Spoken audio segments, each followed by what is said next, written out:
Sebelum kita mulai berbincang-bincang dhamma, malah mengagungkan guru junjungan kita dengan merangkapkan kedua tangan di depan dada.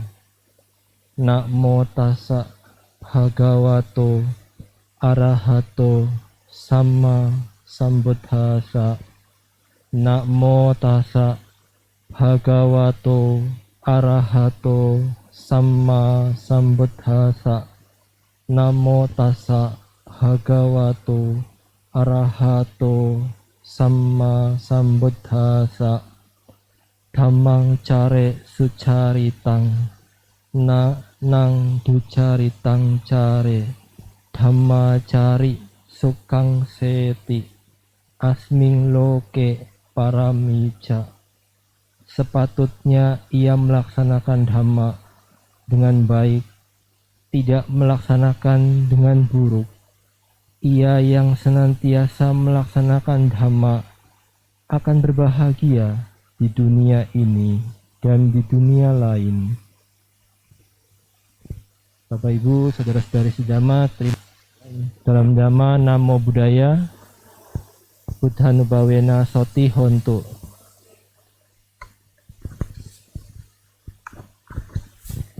Ya, terima kasih atas kesempatan yang diberikan kepada saya. Saya pada pagi hari ini semangat karena nyanyinya cukup semangat Bu Ella tadi.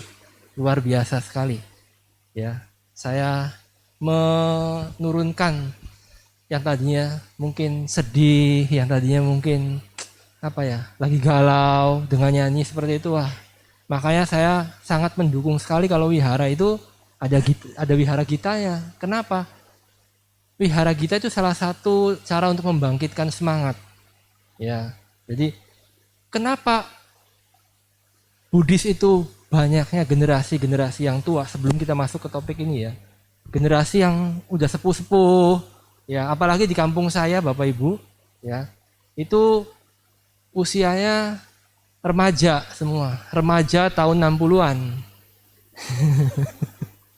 Ya jadi udah emak-emak semua.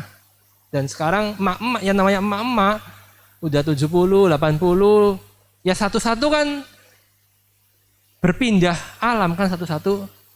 Nyicil satu, yang namanya udah oma-oma, ya udah ngkong-kong, ya satu-satu kan terus itu adalah hal yang pasti, ya. Tuh makanya umatnya tambah berkurang. Ya di kampung saya sana karena ya begitu umatnya tua-tua, ya. Jadi di sini generasi muda cukup banyak di Tangerang ini, ya. Makanya kalau dibina dengan baik, ya salah satunya generasi muda itu apa sih senangnya? Nah ini yang kadang-kadang sering ada konflik antara generasi muda dan orang tua. Kalau generasi muda senangnya apa Bu? Ya happy kan? Happy. Kenapa kadang-kadang generasi muda kita itu loncat pagar ke tempat yang lain? Salah satunya apa di wihara itu bosen.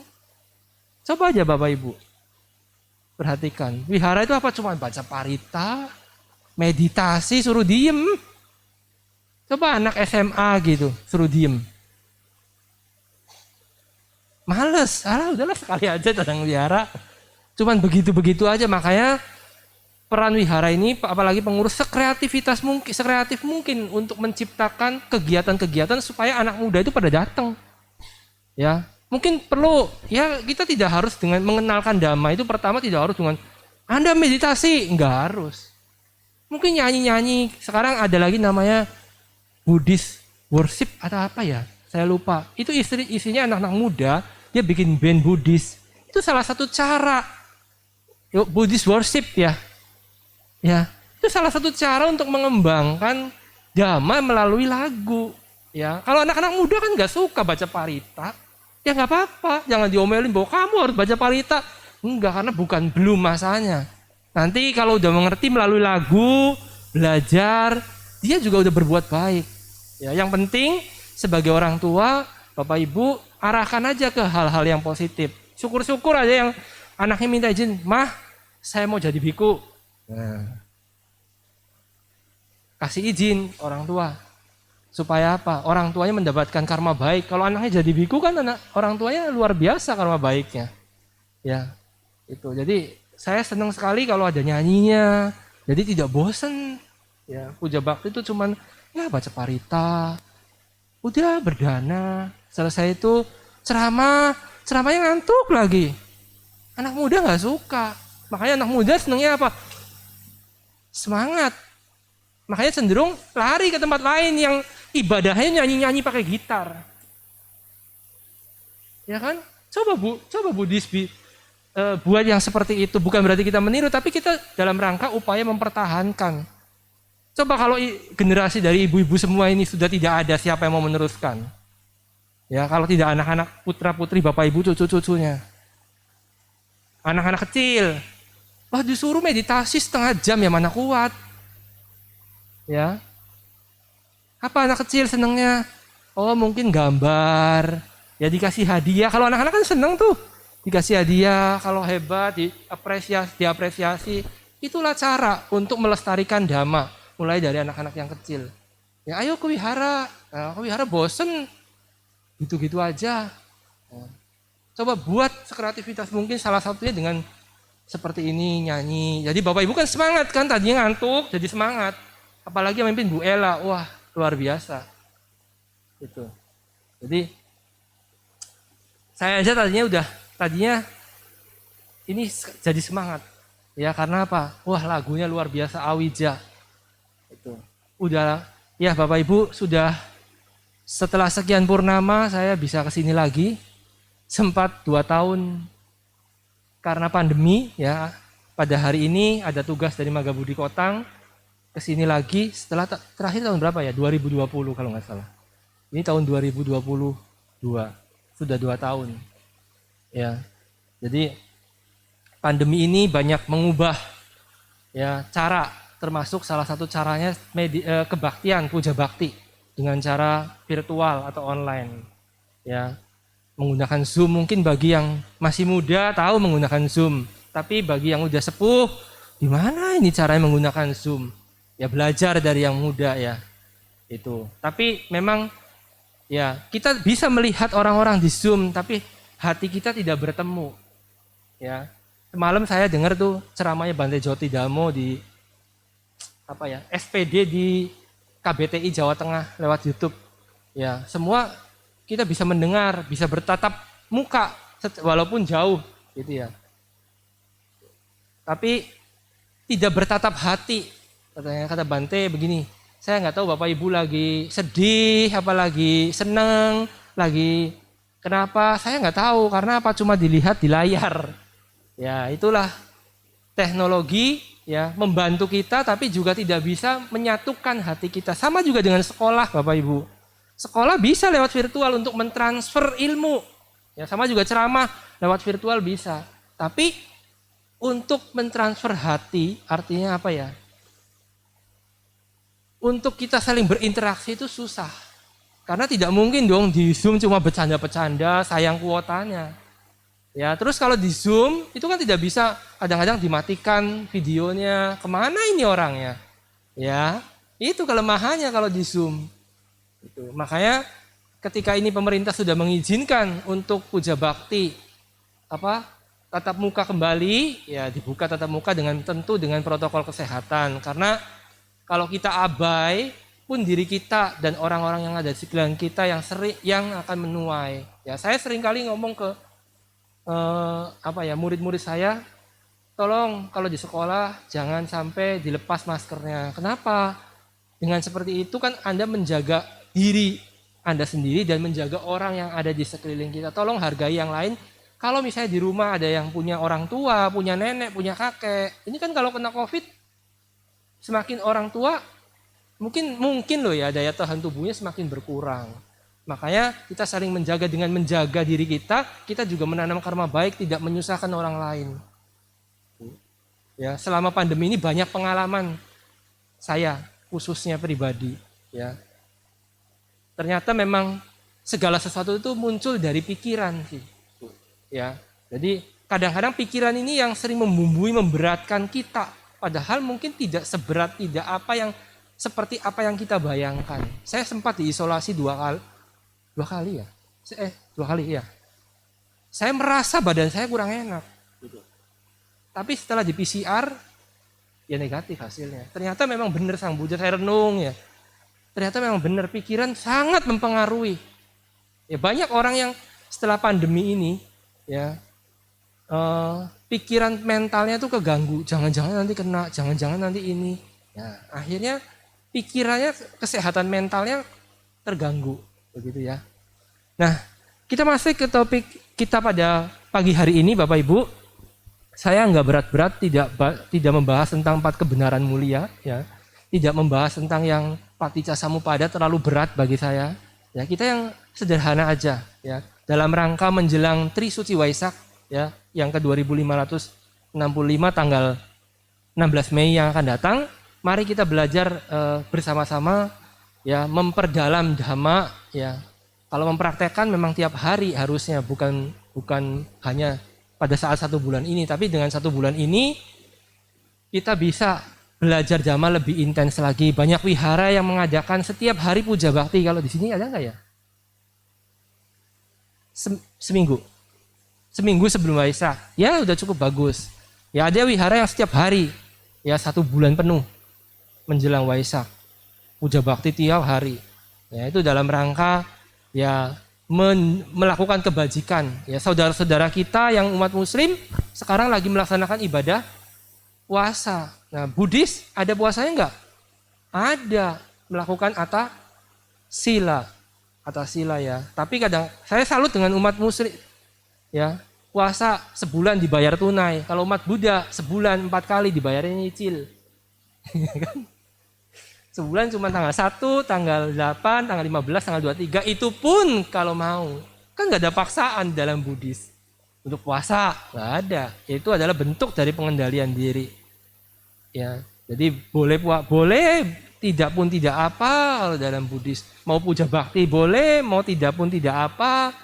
Ya, tapi karena kita tahu bahwa kebajikan yang menolong kita, kebaikan yang akan membuahkan kebahagiaan, ya, datang puja bakti ini merupakan salah satu hal yang baik. Karena apa?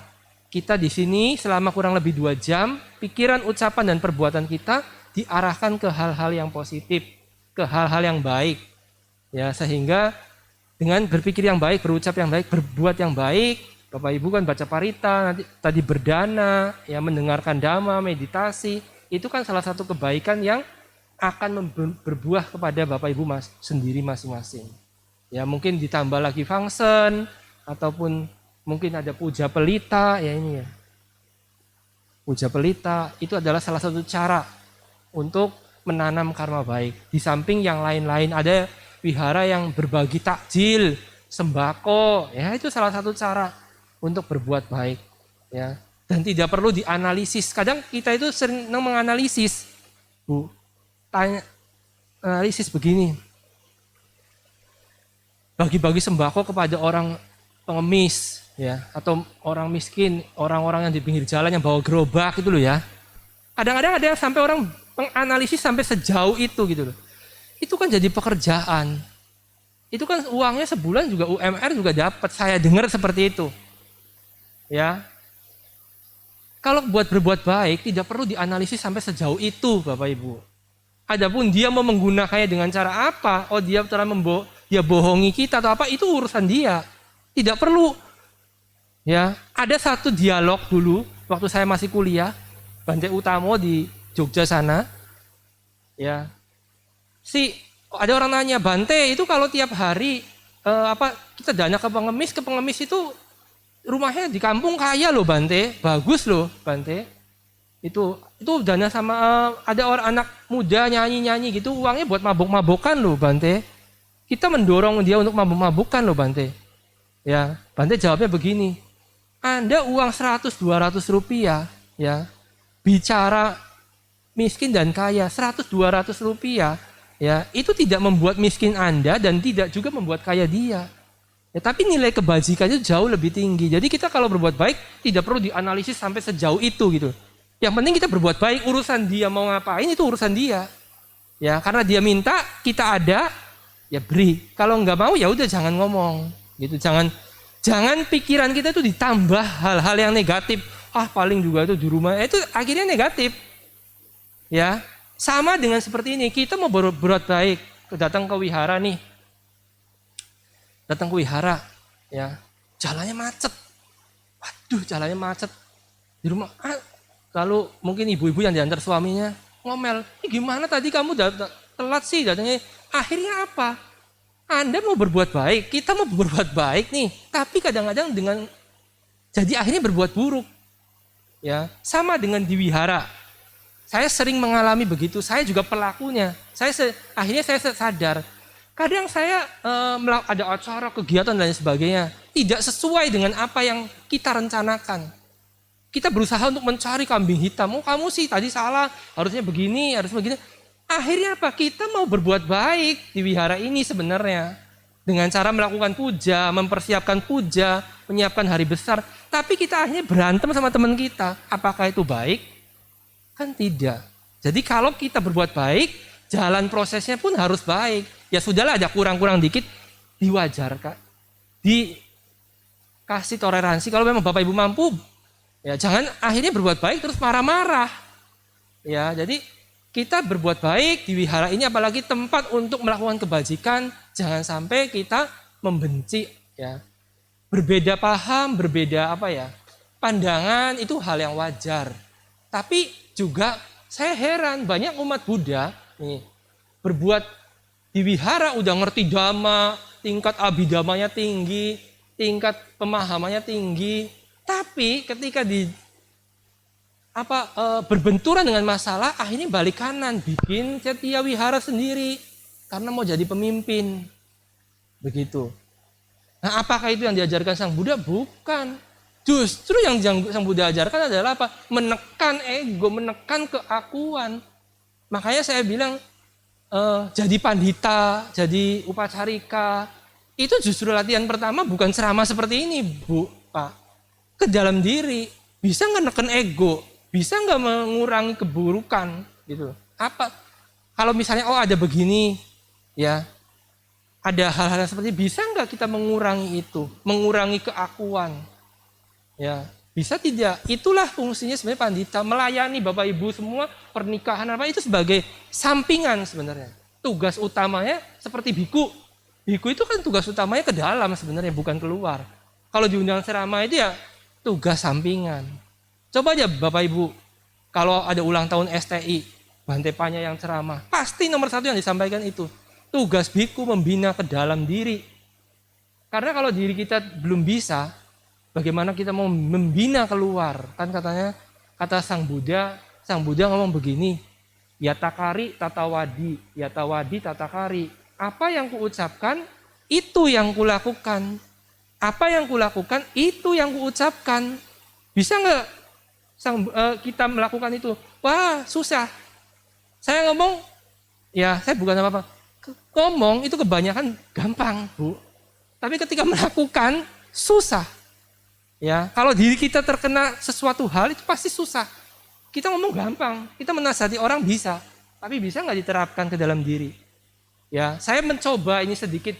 Ya, saya waktu orang tua saya meninggal tahun 2013. Ya, mama saya udah meninggal. Ya, itu adalah orang yang paling dekat sama saya ya. Itu. Tapi pada waktu itu saya berusaha untuk ya inilah ajaran Sang Buddha itu dipraktekannya di sini. Kuat atau tidak kuat, ya inilah kenyataan. Ya.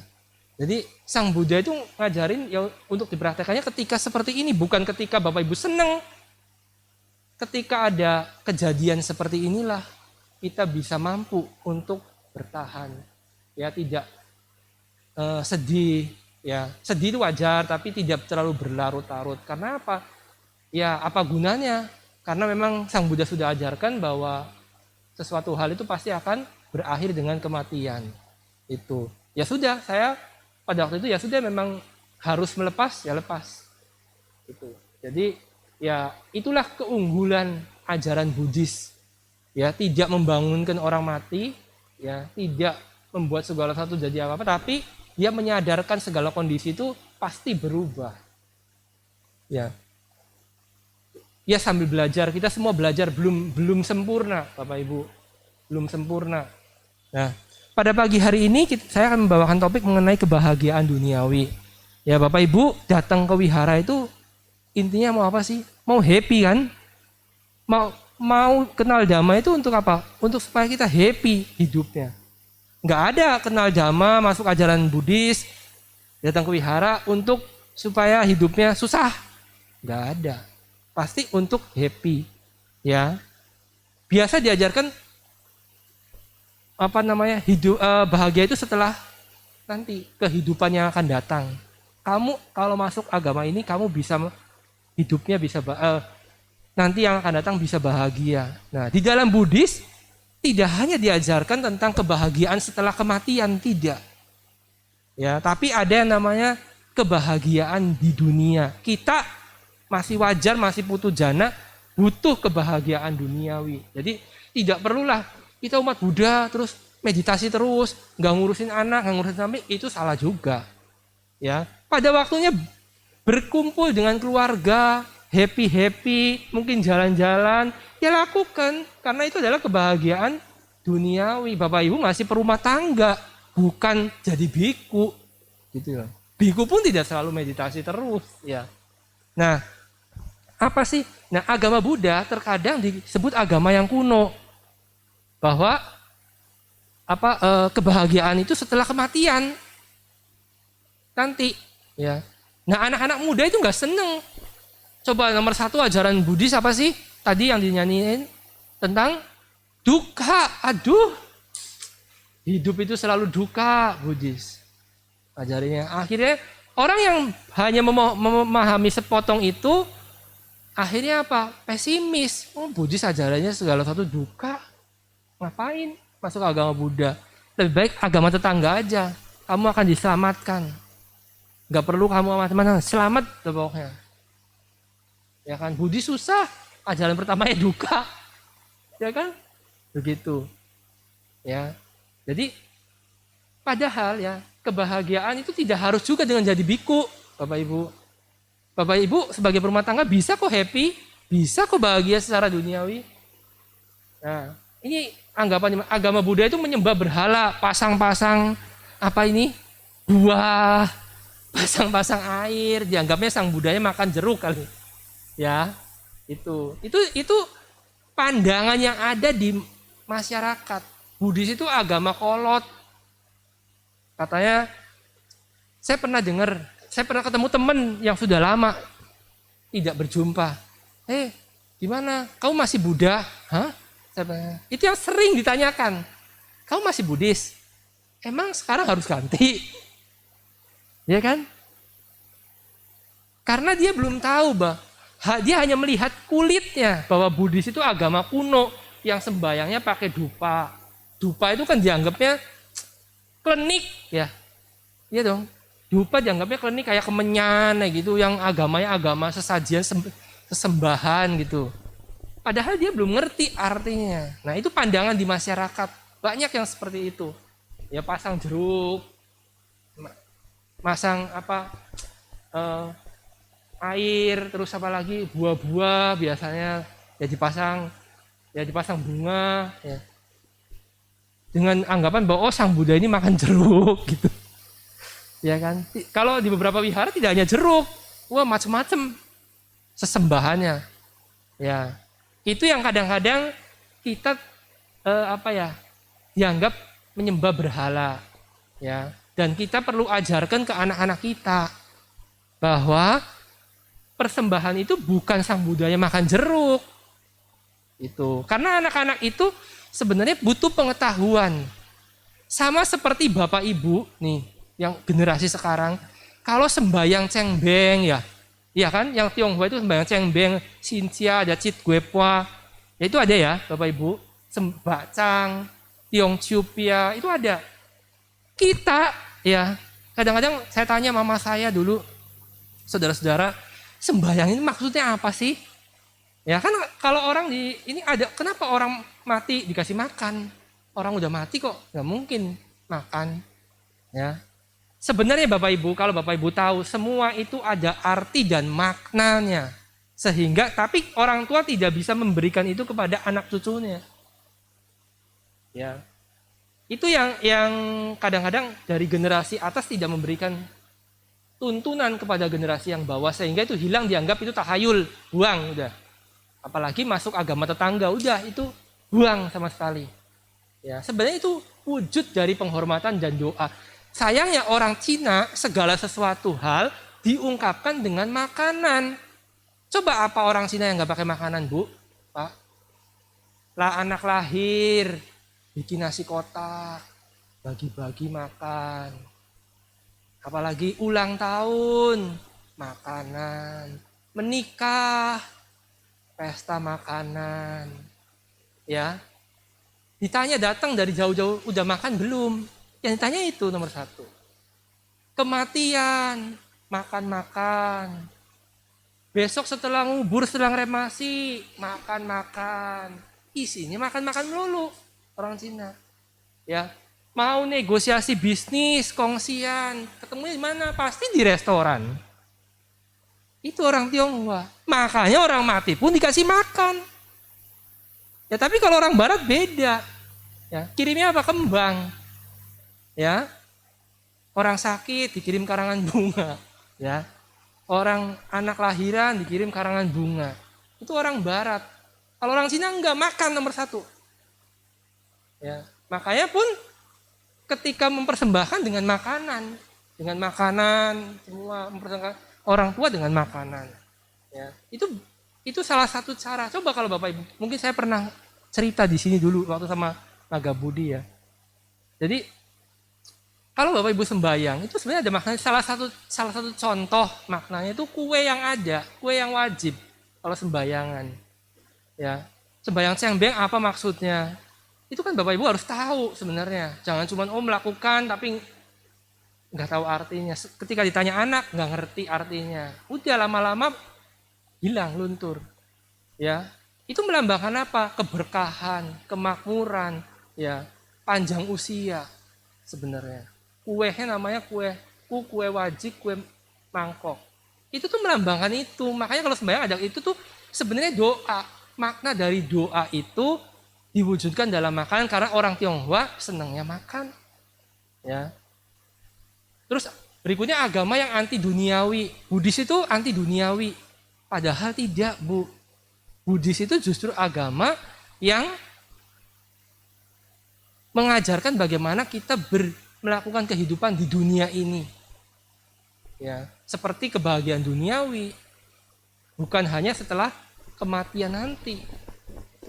Nah, ada kan yang menawarkan bahwa kamu nanti diselamatkan, jaminan 100% masuk surga. Kapan? Nanti kalau udah mati. Nah, Buddhis nggak perlu, sekarang bisa.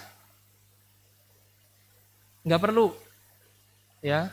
Nah, kebahagiaan menurut Dhamma, Bapak Ibu, ada 4. Yang pertama yaitu kebahagiaan memiliki kekayaan. Bapak Ibu kalau jadi orang kaya, seneng nggak? Seneng, pasti. Nggak mungkin jadi orang kaya. Saya susah, sedih jadi orang kaya. Seneng pasti. Ya, seneng. Oh itu kok kaya. Ya. Nah bagusnya kalau Buddhis, ada teman kaya. Itu susah loh, menumbuhkan rasa apa ya? Ikut berbahagia, mudita-cita atas kekayaan orang lain. Oh dia habis bangun rumah. Nah, kadang-kadang kita menganalisisnya apa? Bangun rumah duitnya dari mana ya dia ya? Apa nipu atau apa? Padahal kerjanya kayaknya nggak begitu kelihatan ya. Jangan-jangan piara tuyul, jangan-jangan. Nah, kadang-kadang menganalisisnya seperti itu. Tapi kalau kebahagiaan dunia nomor 1 kalau kita kaya, Bu, Pak. Karena dengan kekayaan itu kita bisa melakukan kebajikan lebih banyak. Bisa melakukan segala sesuatu. Bapak Ibu mau beli mobil, bisa. Mau makan hari ini, pagi ini di Indonesia, malam di Singapura, bisa. Mau berdana, ada ini pembangunan wihara, mau bangun ruangan sebelah, berdana bisa. Karena punya kekayaan. Ya, jadi Buddhis itu tidak anti kekayaan. Punya kekayaan itu adalah salah satu kebahagiaan. Benar itu menurut Dhamma. Ya. Yang kedua adalah punya apa, Bu? Nah, karena menikmati kebahagiaan duniawi, yang kedua adalah boga suka. Menikmati kekayaannya itu. Jadi kalau Bapak Ibu punya kekayaan, ya jangan dipendem terus. Dinikmati. Jalan-jalanlah, makanlah, ataupun pergi wisata lah. Ya, jangan dipendem di rumah cari duit melulu. Jangan. Orang yang bahagia punya uang dan bisa menikmati daripada menikmatinya di siloam. Ya, lebih baik apa? Dipakai untuk jalan-jalan. Family time kayak itu perlu, Bu. Bukan terus harus meditasi terus. Ya, karena kita perumah tangga. Ya, bukan biku. Meditasi ada waktunya. Tapi keluarga juga perlu waktu. Apalagi putra-putri Bapak Ibu yang di rumah mungkin masih butuh sentuhan. Jangan juga tidak bijak juga kita berkegiatan drama terus tiap malam. Ya, tapi anak terbengkalai. Nggak bagus juga. Nomor satu kan mendidik anaknya sendiri. Anak, jangan sampai begini. Bapaknya aktif terus di agama Buddha, anaknya berandal. Kan repot. Ya. Jadi nomor satu adalah ke keluarga dulu. Ya. Jangan sampai begini, ada satu kisah ya. Suaminya stroke, istrinya apa? Karena dia yakin pada Buddha Dhamma, yakin Buddha Sasana. Ini yang kadang-kadang, ini agama Buddha atau bukan sih? Gitu. Agama Buddha tidak ngajarin seperti itu loh. Baik, boleh, tapi bijaksana itu sangat penting. Suaminya stroke di rumah, ditinggal setengah bulan ngurusin acara wihara. Suaminya dipanggilin tukang becak, suruh ngurusin. Itu tidak bijaksana. Karena berbuat baik itu tidak harus dengan melayani biku. Melayani suami yang sedang sakit, stroke itu ya juga berbuat baik kok. Ya karena kita perumah tangga. Ya. Jadi Bapak Ibu saya pesan dinikmati kalau punya harta. Ya. Jalan-jalan kemana, ke Bali atau kemana? Ke Maldives, sono, atau ke India kalau punya dana. Nah dinikmati, jangan cuman cari duit. Karena ada orang yang cari duit. Saya punya kenalan di kampung saya, cari duit dia pulang jam 6 sore, berangkat subuh pulang jam 6 sore. Hari ini pulang. Ujung-ujungnya setornya kemana? Ke rumah sakit, Bu. Ya jadi nikmatilah kekayaan. Waktunya makan enak ya makanlah gitu. Jadi jangan makanya cuman nasi sama tempe, ngirit, duitnya dikumpulin, depositonya berapa M. Tapi tidak bisa menikmati kekayaannya. Bante Utama pernah bicara, orang yang bijak adalah orang yang bisa mencari duit dan bisa menikmati kekayaan itu. Tujuannya nyari duit kan untuk apa, Bu? Pak? Untuk hidup kan, untuk kebutuhan hidup kan. Ya untuk kita ya refreshing lah. Salah satu kan untuk berdana, untuk yang lain-lain. Ya. Dan agama Buddha hebatnya, Bu. Agama Buddha itu kalau kita punya uang, pembagiannya tidak diutamakan dana ke wihara. Ya, ada satu bante senior di Thailand yang mengatakan bahwa begini. Kamu boleh dana ke wihara, tapi kalau orang tuamu di rumah kelaparan, itu juga kamu mau jalan menuju kamu masuk alam apaya. Ya. Ke bante dananya beliin yang enak-enak, ke papa mamanya nggak pernah. Itu juga salah. Siapa yang mau melahirkan kita kalau bukan orang tua? Nomor satu ke orang tua dulu. Ya, berikutnya ke biku. Ya, ke bante atau ke yang lain. Ya, jadi yang kedua pesan saya nikmati, Bu, kekayaannya, jalan-jalan, piknik, makan, family time, silakan dinikmati. Ya, ini mau lebaran, ya boleh jalan-jalan, tapi hati-hati. Ya, nanti kalau ada liburan apa, ngajak keluarga, anak-anak jadi seneng berkumpul, gitu ya. Karena makan bersama itu agak susah biasanya kalau zaman sekarang. Apalagi yang anaknya udah gede-gede ya. Anaknya makannya bersama teman-temannya yang lain. Yang berikutnya Bapak Ibu, kebahagiaan duniawi yang ketiga adalah bebas dari hutang. Ya. Atau ananasuka. Ya namanya orang, katanya kata teman saya di tempat kerja. Begini. Iya, Kalau tidak punya utang bagai malam tanpa bintang katanya. Ya, itu. Dan salah satu syarat kalau mau jadi biku, itu salah satu syaratnya ini, ditanyain, Buji Sosi, apakah Anda punya hutang? Ya. Itu tidak boleh kalau biku punya hutang. Ya, jadi kita kalau coba aja Bapak Ibu nggak bisa tidur malam, itu salah satunya adalah kita punya hutang. Ya Bu, Pak. Jadi punya hutang mungkin boleh lah, saya bilang sebagai manusia biasa yang hidup bersama punya hutang boleh, tapi Bapak Ibu kira-kira mampu untuk membayar utang tersebut. Jangan sampai kalau menurut pepatah Indonesia besar pasak daripada tiang. Ya, itu. Jadi punya hutang tidak dilarang sebenarnya, tapi lebih bahagia lagi kalau kita tidak punya hutang. Karena itu adalah salah satu kebahagiaan. Ya, syukur lagi kalau hutang, tidak ada hutang maksud saya. Itu. Mungkin hutangnya yang biasa dilakukan adalah beli rumah, ya. KPR rumah itu kan mungkin harganya lumayan tinggi ya. Jadi harus hutang ke bank. Atau mungkin hutang kartu kredit. Aduh, teman saya handphonenya baru nih, gitu ya.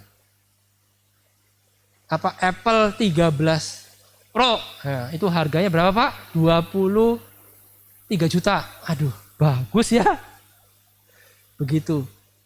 Bagus nih kalau beli seperti ini. Nah, akhirnya gesek kartu kreditnya. Nah, beli. Nah, setelah mau bayar pusing. Bayarnya gimana ya? Tiap bulannya. Dicicil setahun. Ya, sebulan hampir 2 juta. Aduh, kalau mau kartu kredit tagihan pusing. Makanya beli handphone sesuai dengan kebutuhan aja lah. Tidak perlu yang sampai 20 juta sampai seharga motor. Untuk apa juga, kecuali Bapak Ibu kerjanya memang di bidang itu. Ini handphone 23 juta bukan cuma untuk entertain, tapi untuk cari uang. Nah, itu beda. Ini untuk modal kerja. Jadi tidak bisa disamakan. Ada anak-anak mungkin yang anak kerjanya dari sini, dari handphone. Handphonenya sampai 23 juta. Ya itu bukan pemborosan, tapi itu memang alat kerja. Ya sama seperti Bapak Ibu buka toko habis banyak. Nah, itu salah satu alat untuk kerja.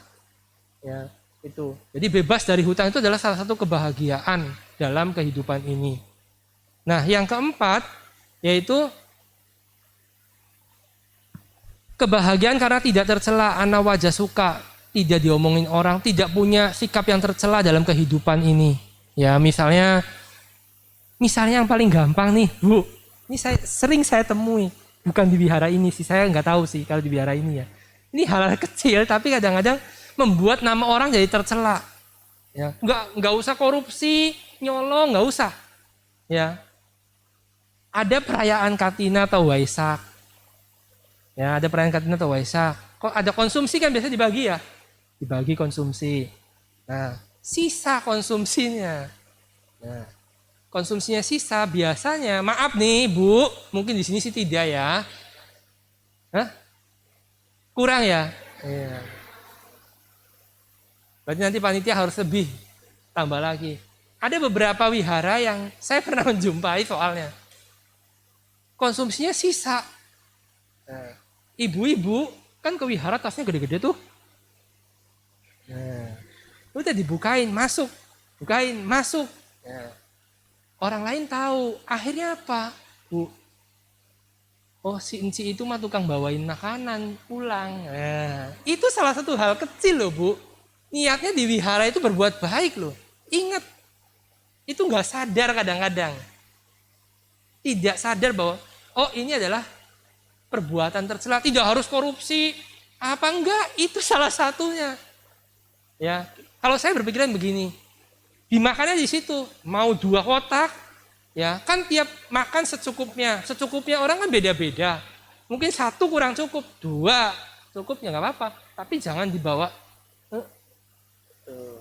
Terus nggak dibagi-bagi. Kalaupun sisa, baiknya dibagi-bagi sama temennya semua yang kerja nih. Nah itu oke. Tapi kadang-kadang ada Bu, Pak, saya pernah lihat kondangan.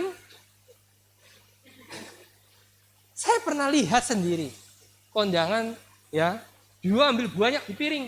Lauknya ada apa-apa? dia dari rumah bawa kotak Tupperware.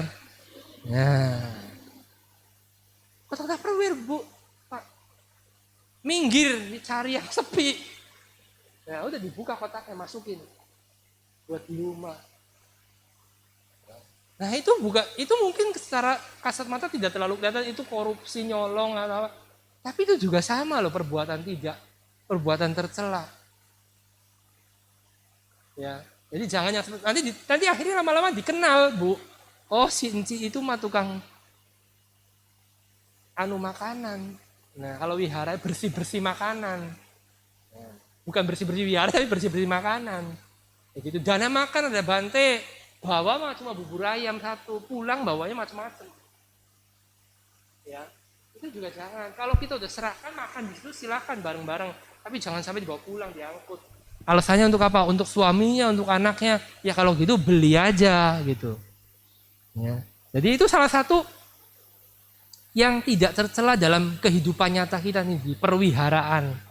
Ya, tidak usah yang tinggi-tinggi. Nah, untuk mencapai kebahagiaan itu bagaimana sih caranya? Sang Buddha mengajarkan di dalam Anggutara Nikaya, dalam Dita Dhamma Kata Payojana, ya. Yang pertama, kalau kita mau bahagia secara duniawi, kita rajin dan semangat untuk bekerja, Bu. Pak, cari nafkah. Ya, uthana sampada. Kalau kita nggak rajin, kita mau dapat uang dari mana? Ya, bayangkan coba. Buka toko lagi, buka toko cabang, itu salah satu bentuk dari rajin mencari nafkah. Ya, kita mau dapat duit, tapi kita cuma di rumah, duduk aja begini, ngobrol, ngeteh, makan kue, tiap hari mana dapat duit. Ya, tapi sekarang ini, ya, untuk cari uang itu tidak perlu buka toko. Ya, jadi kadang-kadang kan ada tuh, kayaknya tetangga saya nggak kemana-mana tapi duitnya kok banyak aja ya. Jangan-jangan jaga lilin kalau malam. Ya. Sekarang banyak pekerjaan yang tidak perlu dilakukan dari luar, dari toko. Ya. Contohnya apa? Main saham. Ya, punya main saham. Terus apa lagi? Jualan online. Jualan online jangan dikira hal yang kecil. Kalau omsetnya sehari lumayan ya besar akhirnya lama-lama. Begitu. Jadi rajin dan semangat. Ya, biasanya yang kerja berangkat jam 8 atau jam 9, ya jangan terlambat. Ya, jangan terlambat. Kenapa? Ya kalau terlambat salah satu cara untuk menurunkan mengurangi. Ya. Kalau Bapak Ibu nih yang punya karyawannya datangnya telat-telat melulu, kan Bapak Ibu kesel. Ya, kita pun kalau jadi karyawan ya jangan sampai terlambat. Ya, jangan sampai terlambat. Karena jangan sampai seenaknya sendiri. Ya, juga karena apa itu? Itu cara untuk memerosotkan menurunkan kita. Ya. Tadinya mau digaji naik jadi tidak jadi karena apa? Kita sering telat, sering tidak masuk. Ya. Jadi karyawan 2 hari masuk, sehari izin. Nanti sehari masuk, sehari lagi besok izin. Nah gimana mau dapat kekayaan kalau begitu caranya? Nah, yang kedua adalah hati-hati, penuh kehati-hatian. Ya.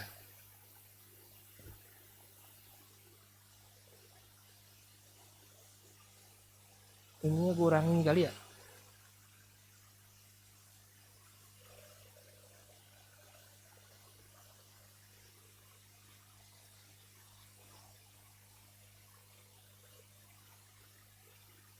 Ya.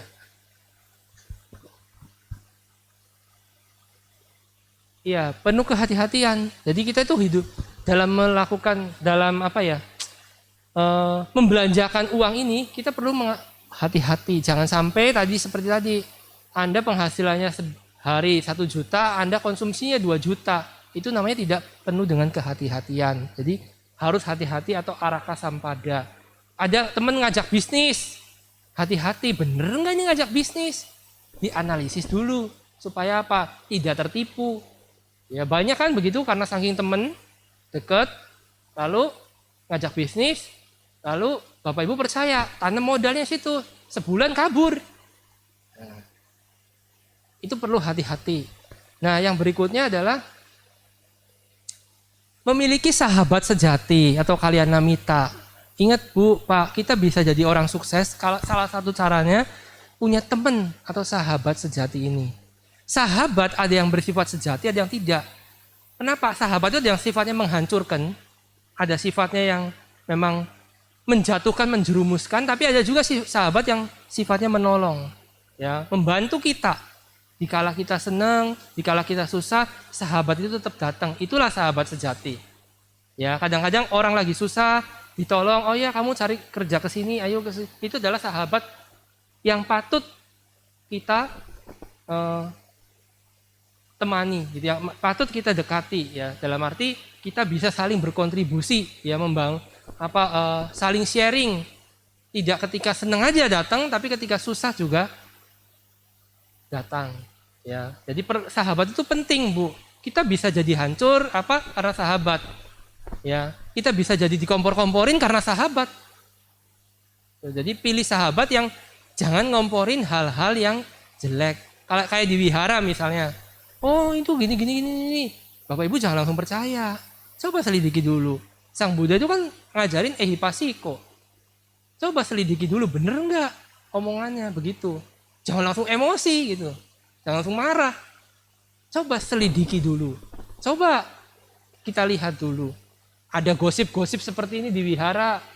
Bener nggak? Nah, jangan langsung termakan. Kalau termakan ya kita bodoh sendiri. Gitu. Ya jadi saya sih berharap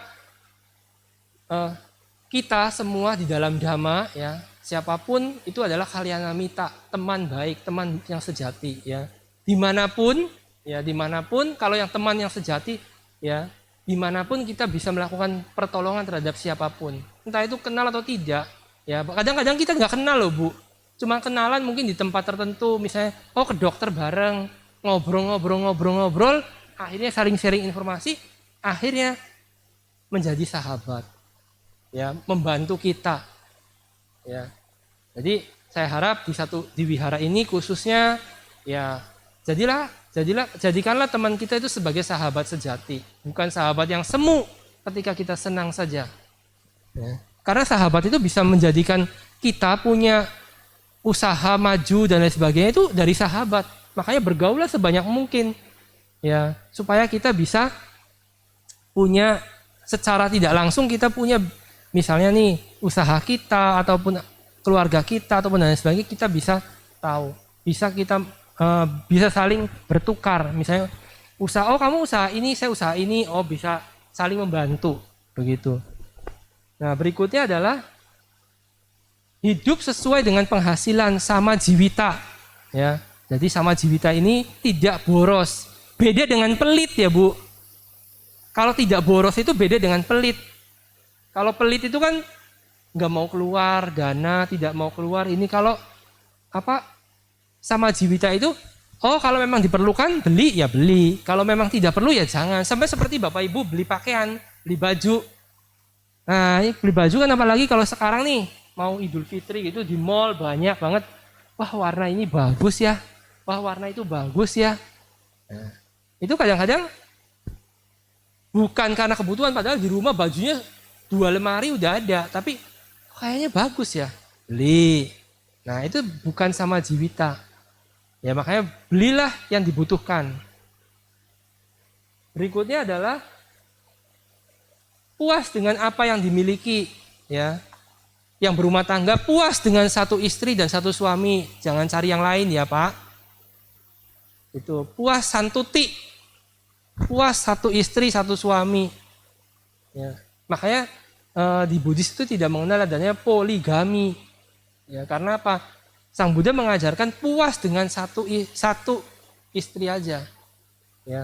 Kenapa? Kalau poligami itu menambah keserakahan, menambah nafsu keinginan kita, ya. Puas dengan apa yang dimiliki, jangan begini, tetangga punya mobilnya ganti Pajero, kita masih Avanza, ayo ganti dong. Ya, tapi di rumah tidak bisa, kita tidak punya sumber daya untuk itu. Ya. Ataupun tetangga begini kita ikutan begini, tetangga begitu kita ikutan begitu. Nah itu pun tidak karena kita tidak santuti, puas dengan apa yang dimiliki. Malah kita berpuas diri dengan apa yang dimiliki, tapi bukan berarti oh ya udahlah dapat segini ya cukup puas. Memang seperti itu, tapi kalau ada langkah yang lebih besar lagi ya boleh dilakukan. Ya, tapi jangan juga Bapak Ibu merendahkan atau tidak puas, tidak berpuas diri dengan hal yang sekarang dimiliki.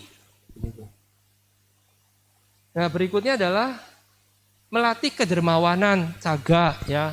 Tadi mungkin di wihara, setiap ke wihara ada kotak dana, itu salah satu latihan untuk kita memiliki sifat kedermawanan berdana. Ya, berdana itu tidak hanya materi, tenaga dan lain sebagainya, itu pun berdana. Ya, ada bante dana, bante datang, dana makan, itu pun merupakan salah satu berdana. Ya. Saya sedikit cerita aja ya Bapak Ibu, bukan dengan tujuan pamer. Saya ini punya teman bertiga kalau nggak salah, bertiga atau berempat ya.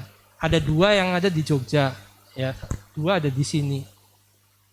Itu setiap minggu, hari ini sebenarnya saya diajak, cuman saya bilang saya nggak bisa, saya ada tugas.